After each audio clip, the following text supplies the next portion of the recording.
Tietokone. Intersystems. I was with Intersystems, which was a kind of a arts collective in Toronto. We formed in 1967, in the fall of 1967, and we did multimedia presentations. So that would be like music, electronic music, which was really primitive in our world at that time, and poetry of Blake Parker, and these kinetic light sculptures of Michael Hayden's. And before long, we got wind of this instrument called a Moog synthesizer. And it seemed like a dream come true as far as I was concerned, because we were like making our own like electronic instruments. We were like playing with tape recorders and like jerry-rigging things together.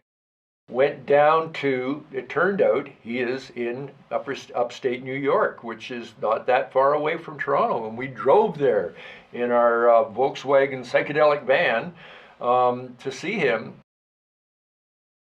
He was such a peaceful man, and very gentle, and very clear-eyed about what he was doing.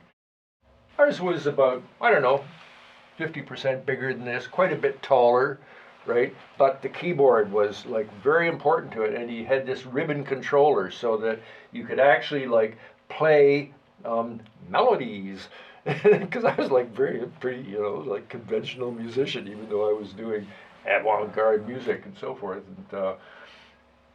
and I wanted to be able to play rock songs. And we played across the country. In Canada, we went into the States. We played in Illinois and Washington, and you know, did that for about 2 years.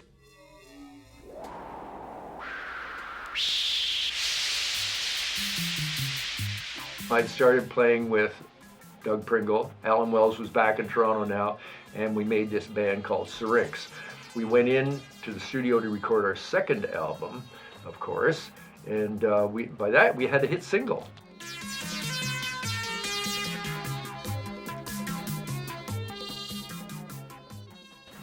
We did Here Come the 70s, and so we wanted to get this out as part of the album. This was like great, right?